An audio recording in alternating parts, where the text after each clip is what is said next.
Hello दोस्तों, स्वागत है आपका मेरे YouTube चैनल परीक्षा प्लान में। तो चलिए साइंस की क्लास को शुरू करते हैं।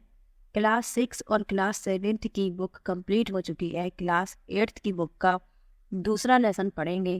तो चलिए पढ़ते हैं दूसरे लेसन को। तो अध्याय 2 है सूक्ष्म जीव, मित्र एवं शत्रु।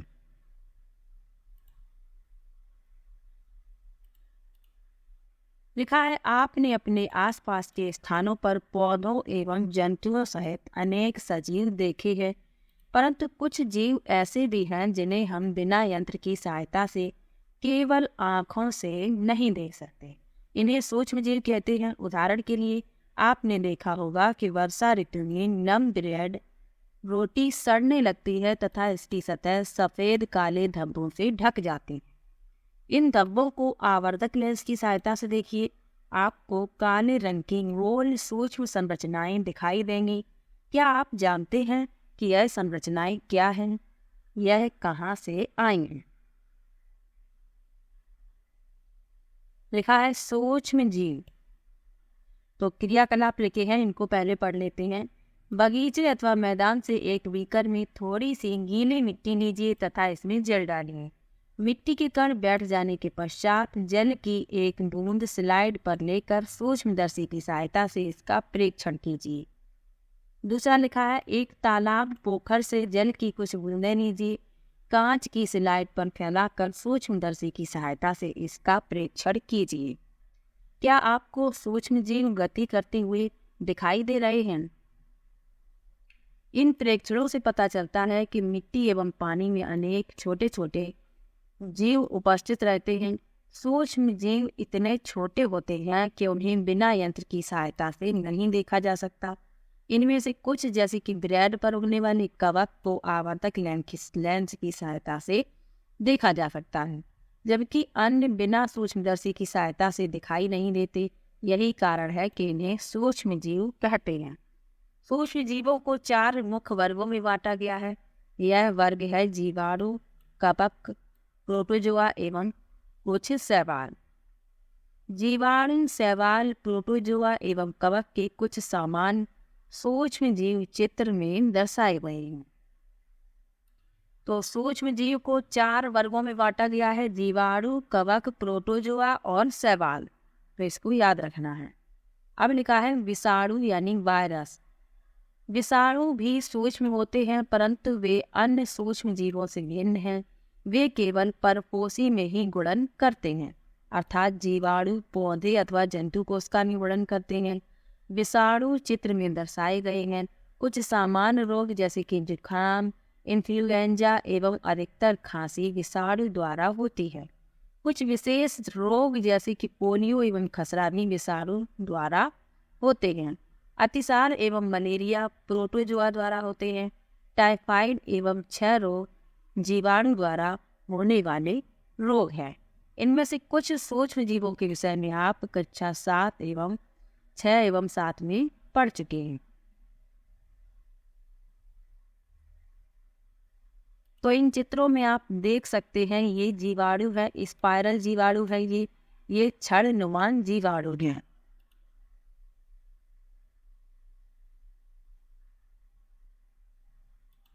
ये शैवाल है।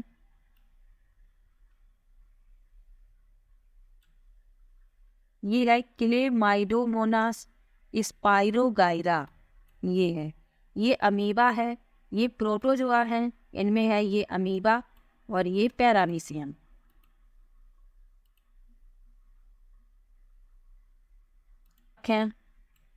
Rhizopus, पेंसिलियन, Aspergillus. इस चित्र में आप देख सकते हैं, ये वायरस है यानी विषाणु। अब लिखा है सूक्ष्म जीव कहाँ रहते हैं। सूक्ष्म जीव एक कोशिक हो सकते हैं, जैसे कि जीवाणु, कुछ शैवाल एवं प्रोटोजोआ अथवा बहुकोशिक जैसे कई शैवाल एवं कवक। यह बर्फीली शीत से उष्ण स्रोतों हर प्रकार की परिस्थिति में जीवित रहे हैं। यह मरुस्थल एवं दलदल में भी पाए जाते हैं। यह मनुष्य सहित सभी जंतुओं के शरीर के अंदर भी पाए जाते हैं। कुछ सूक्ष्म जीव दूसरे सजीवों पर आश्रित होते हैं, जबकि कुछ अन्य स्वतंत्र रूप से पाए जाते हैं। अमीबा जैसा सूक्ष्म जीव अकेले रह सकता है, जबकि कवक एवं जीवाणु समूह में रहते हैं। तो अमीबा जो है वह अकेले रह सकता है, लेकिन कवक और जो जीवाणु होते हैं वह समूह में रहते हैं। अब लिखा है सूक्ष्म जीव और हम। सूक्ष्म जीवों की हमारे जीवन में बहुत महत्वपूर्ण भूमिका है। इनमें से कुछ हमारे लिए लाभदायक हैं तथा कुछ अन्य हानिकारक तथा जीवन में रोग के कारक हैं। आइए हम विस्तार से इनका अध्ययन करें। लिखा है मित्रवत सूक्ष्म जीव। सूक्ष्म जीव विभिन्न कार्यों में उपयोग किए जाते हैं। इनका उपयोग दही, ब्रेड एवं केक बनाने में किया जाता है। प्राचीन काल से ही सूक्ष्म जीवों का उपयोग अल्कोहल बनाने में किया जाता रहा है। तो ये मित्रवत सूक्ष्म जीव हैं जिनका उपयोग दही, ब्रेड, केक, अल्कोहल बनाने में किया जाता है। पर्यावरण को स्वच्छ रखने के लिए भी इनका उपयोग किया जाता है। उदाहरण के लिए कार्बनिक अवशिष्ट, सब्जियों के छिलके, जंतु अवशेष, विष्ठा इत्यादि का अपघटन जीवाणुओं द्वारा किया जाता है तथा हानि रहित पदार्थ बनते हैं। स्मरण कीजिए, जीवाणुओं का उपयोग औषधि उत्पादन एवं कृषि में मृदा की उर्वरता में वृद्धि करने में किया जाता है, जिससे नाइट्रोजन स्थिरीकरण होता है।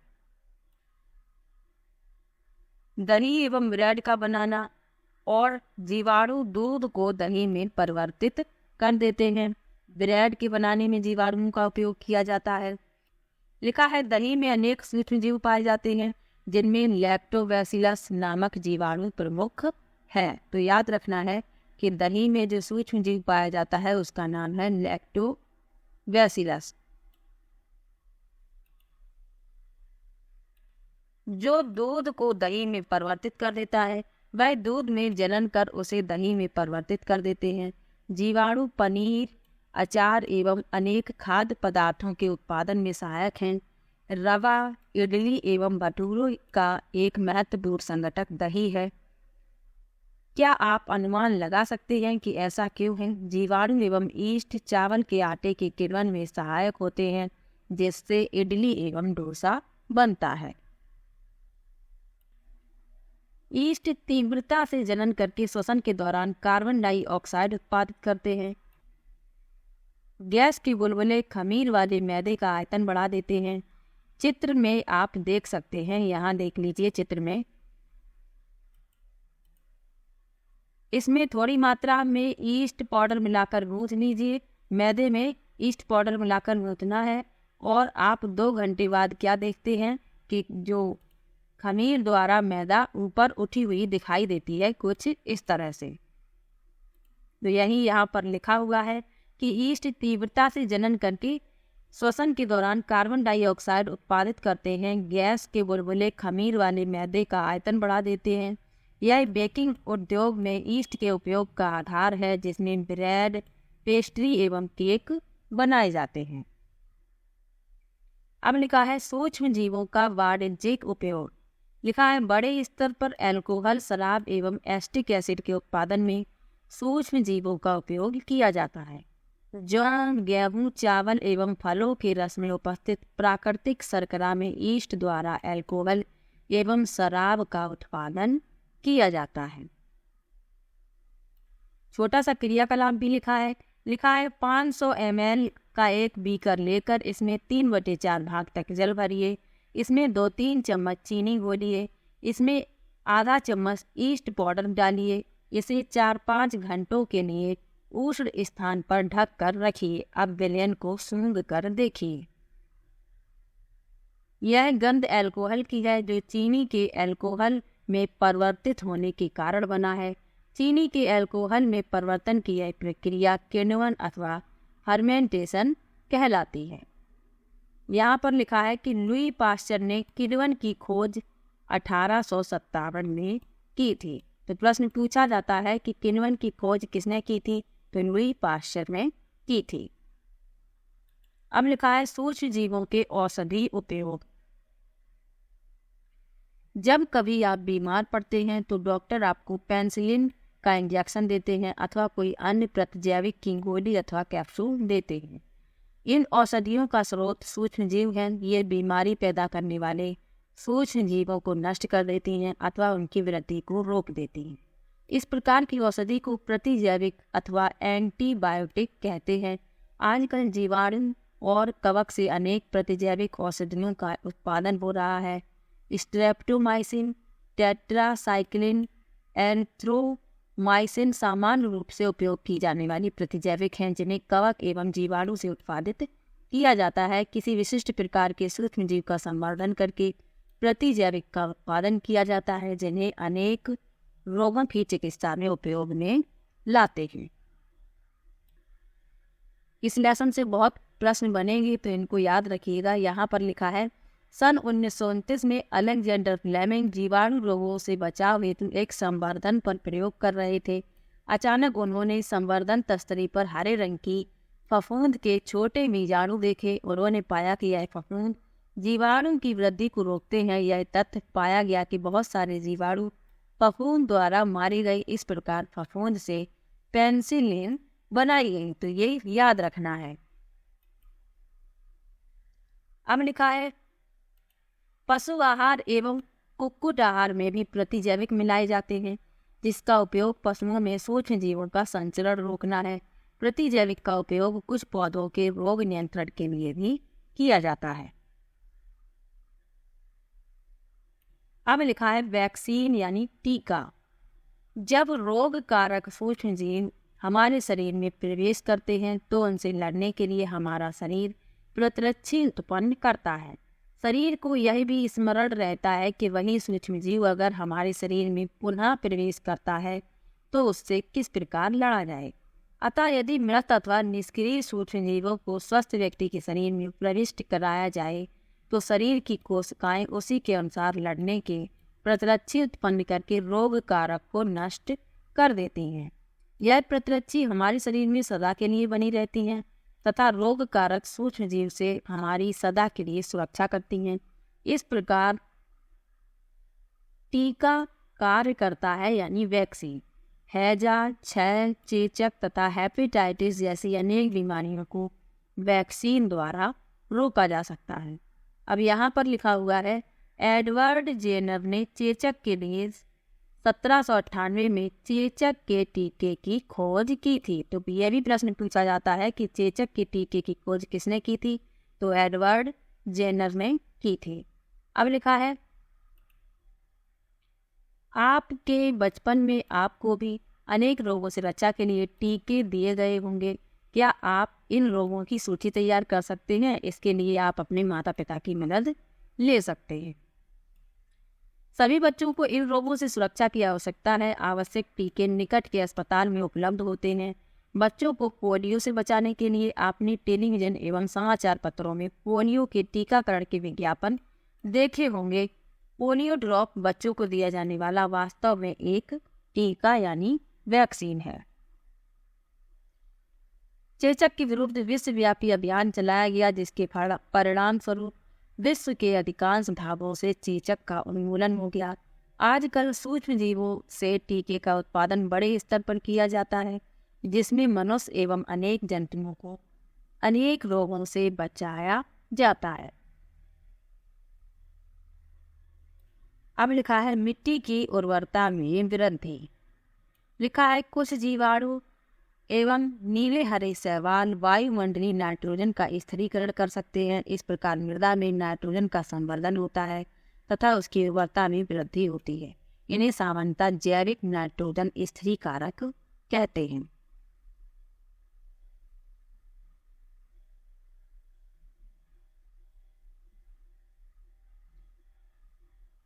अब लिखा है, पर्यावरण का शुद्धिकरण। अपने विद्यालय की माली को देखने के पश्चात पहेली और बूझो दूसरे विद्यार्थियों ने घरों व बगीचों से पत्तियां एवं फल सब्जियों का कचरा एकत्र करके उसके निपटान के लिए बनाए गए गड्ढे में डाला। कुछ समय बाद इसका विघटन होने से यह खाद में परिवर्तित हो गया। पहेली और बूझो जानना चाहते हैं कि यह किस प्रकार हो सकता है। तो क्रियाकलाप लिखा है, छोटा सा 2 गमले लेकर प्रत्येक को मिट्टी से आधा भर दीजिए। इन्हें ए और बी चिन्हित कीजिए। एक गमले में पौधों का कचरा भर दीजिए तथा दूसरे गमले बी में पॉलीथीन की थैली, कांच की खाली बोतलें तथा प्लास्टिक के टूटे खिलौने इत्यादि भर दीजिए। उन्हें एक ओर रख दीजिए। 3-4 सप्ताह बाद उनका परीक्षण कीजिए। क्या आपको दोनों गमलों की वस्तुओं में कोई अंतर दिखाई देता है? यदि हाँ, तो क्या अंतर परिलक्षित होता है? क्या आप देखेंगे कि गमला ए के पादप अपशिष्ट का अपघटन हो गया है? यह कैसे हुआ? सूक्ष्म जीवों द्वारा पादप अपशिष्ट का अपघटन कर उसे खाद में बदल दिया गया। इस प्रक्रिया में बने पोषक पौधों द्वारा पुनः उपयोग किए जाते हैं।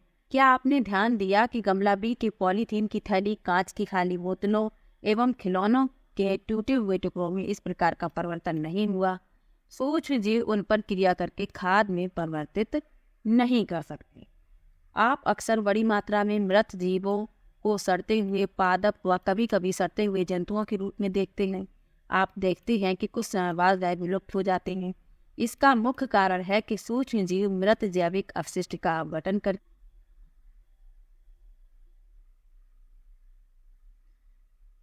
तो पर्यावरण को शुद्ध रखने में सूक्ष्म जीव सहायक होते हैं। अब लिखा है हानिकारक सूक्ष्म जीव। तो कुछ हानिकारक सूक्ष्म जीव होते हैं, उनके बारे में लिखा है सूक्ष्म जीव अनेक प्रकार से हानिकारक हैं। कुछ सूक्ष्म जीव मनुष्य, जंतुओं एवं पौधों में रोग उत्पन्न करते हैं। रोग उत्पन्न करने वाले ऐसे सूक्ष्म जीवों को रोगाणु अथवा रोगजनक कहते हैं। कुछ सूक्ष्म जीव भोजन, कपड़े एवं चमड़े की वस्तुओं को संदूषित कर देते हैं। आइए उनकी हानिकारक गतिविधियों के विषय में और अधिक जानकारी प्राप्त करें।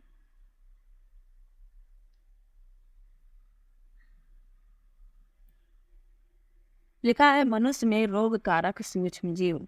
मनुष्य में रोग उत्पन्न करने वाले सूक्ष्म जीव श्वास द्वारा, पेयजल एवं भोजन द्वारा हमारे शरीर में प्रवेश करते हैं। संक्रमित व्यक्ति अथवा जंतु के सीधे संपर्क में आने पर भी रोग का संचरण हो सकता है। सूक्ष्म जीवों द्वारा होने वाले रोग जो एक संक्रमित व्यक्ति से स्वस्थ व्यक्ति में वायु, जल, भोजन अथवा कायिक संपर्क द्वारा फैलते हैं, संचरणीय रोग कहलाते हैं। इस प्रकार के रोगों के कुछ उदाहरण हैं हैजा, सामान्य सर्दी जुकाम, चिकन पॉक्स एवं क्षय रोग। जब जुकाम से पीड़ित कोई व्यक्ति छींकता है तो सूक्ष्म बूंदों के साथ हजारों रोग कारक वायरस भी वायु में आ जाते हैं। यह वायरस श्वास के साथ ली जाने वाली वायु के साथ शरीर में प्रवेश कर जाते हैं।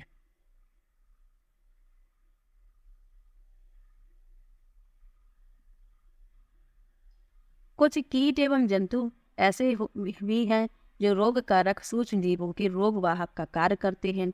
घरेलू मक्खी इसका एक उदाहरण है। मक्खी कूड़े एवं जंतु अपशिष्ट पर बैठती है। रोगाणु उसके शरीर से चिपक जाते हैं। जब मक्खी बिना ढके भोजन पर बैठती है तो रोगाणु का स्थानांतरण संभव है। जो भी व्यक्ति ऐसा संदूषित भोजन करेगा उसके बीमार पड़ने की संभावना है।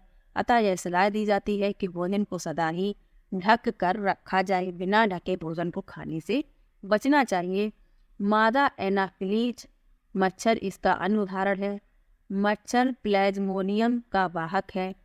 मादा एडीज मच्छर डेंगू के वायरस का वाहक है। हम मलेरिया अथवा डेंगू का नियंत्रण किस प्रकार कर सकते हैं? तो याद रखना है इसमें कि मलेरिया किससे फैलता है? मादा एनाफिलीज से, और डेंगू मादा एडीज मच्छर से। सभी मच्छर जल में उत्पन्न होते हैं। हमें पानी को कहीं भी रुका नहीं रहने देना चाहिए। कूलर, टायरों एवं फूलदानों इत्यादि में कहीं भी जल को एकत्र न होने दें। अतः अपने आसपास के स्थानों को स्वच्छ एवं शुष्क रखकर हम मच्छरों को पैदा होने से रोक सकते हैं। ऐसे उपायों की सूची बनाने का प्रयास कीजिए जिसे अपनाकर मलेरिया को फैलने से रोका जा सके। अब ये महत्वपूर्ण है और इससे प्रश्न भी बनते हैं, तो चलिए इसको पढ़ लेते हैं। ये सारणी दी गई है और लिखा है मनुष्य में सूक्ष्म जीवों द्वारा होने वाले सामान्य रोग।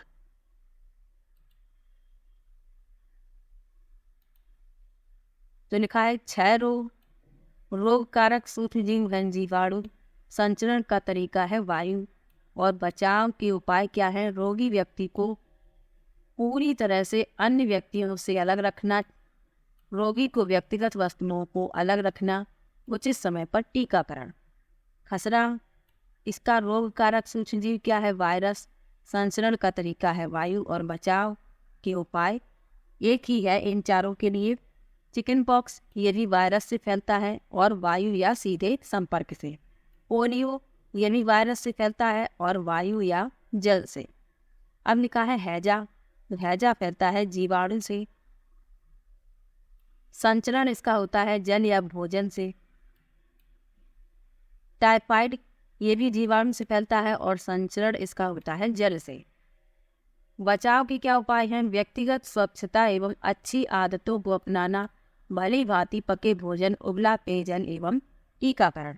हेपेटाइटिस ए किससे फैलता है? वायरस से फैलता है। संचरण जल से होता है। बचाव के क्या उपाय हैं? उबले हुए पेयजल का प्रयोग और टीकाकरण। मलेरिया किससे फैलता है? प्रोटोजोआ, और इसका संचरण होता है मच्छर से।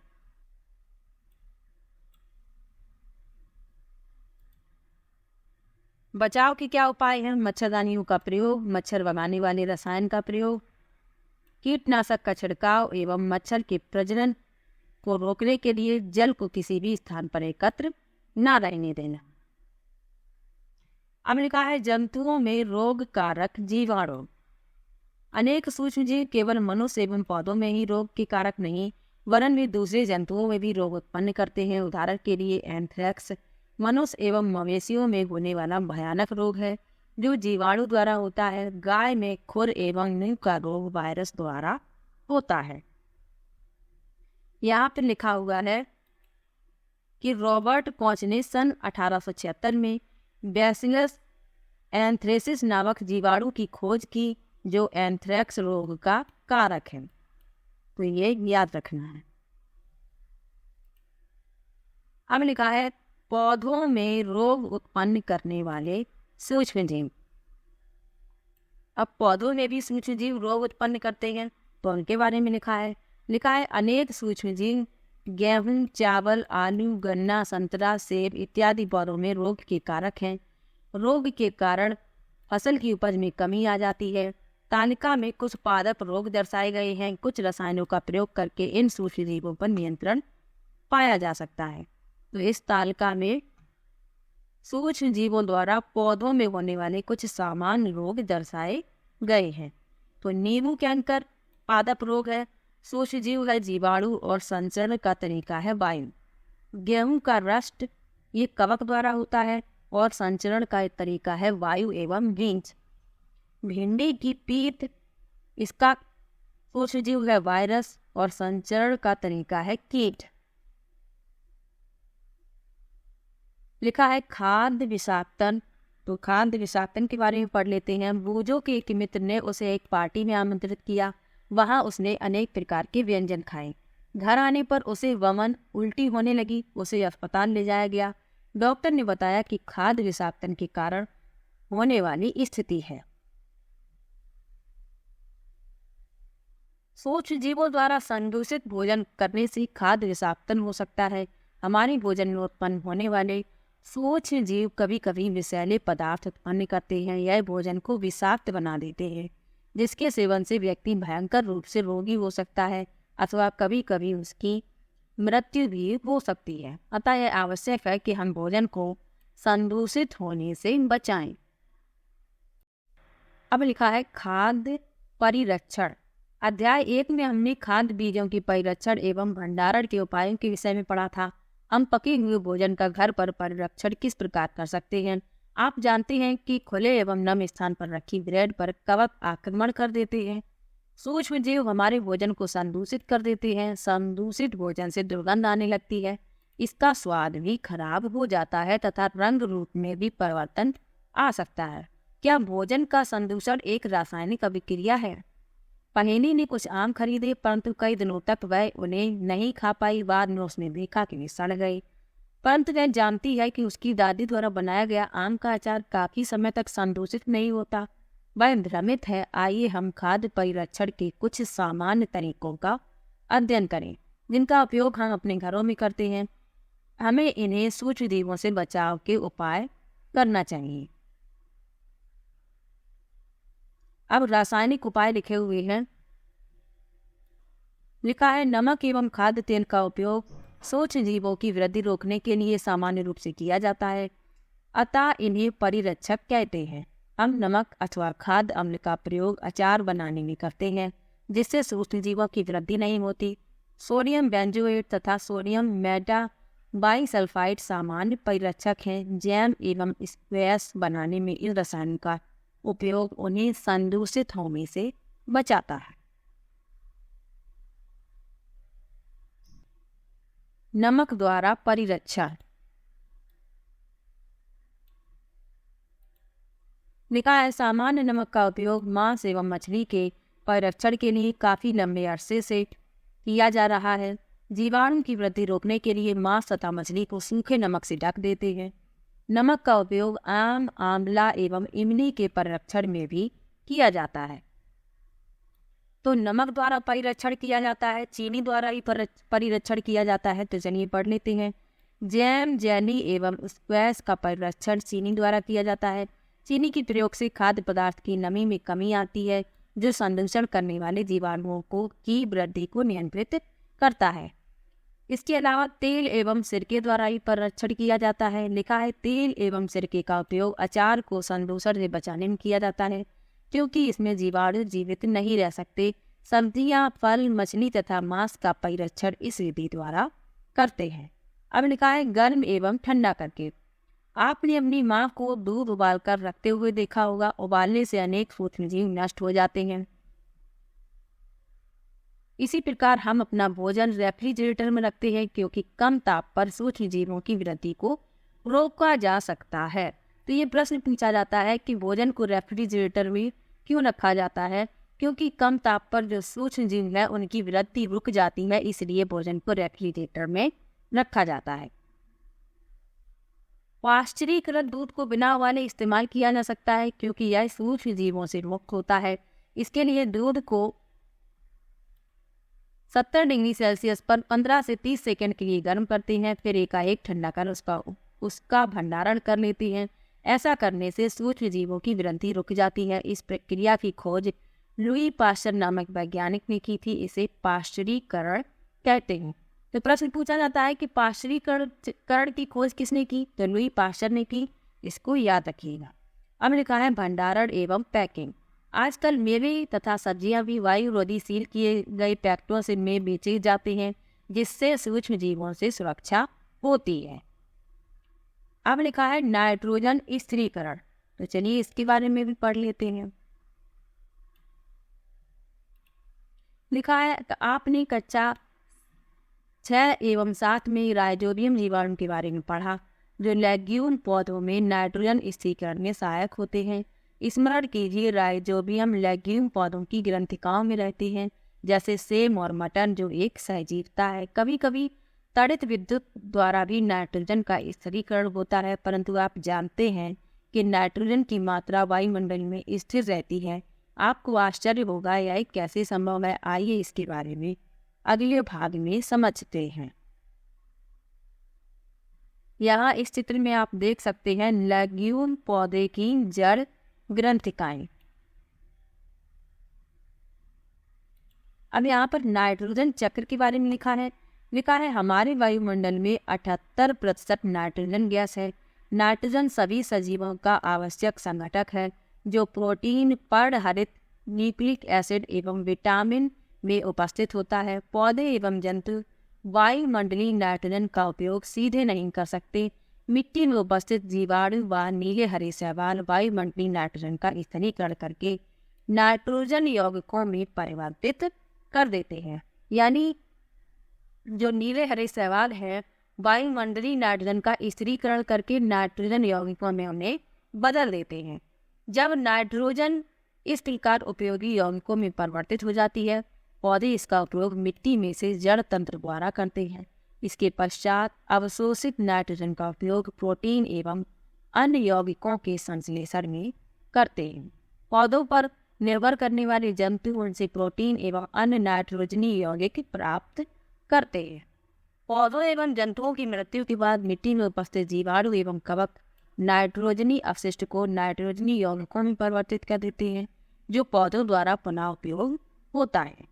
कुछ विशिष्ट जीवाणु नाइट्रोजनी यौगिकों को नाइट्रोजन गैस में परिवर्तित कर देते हैं।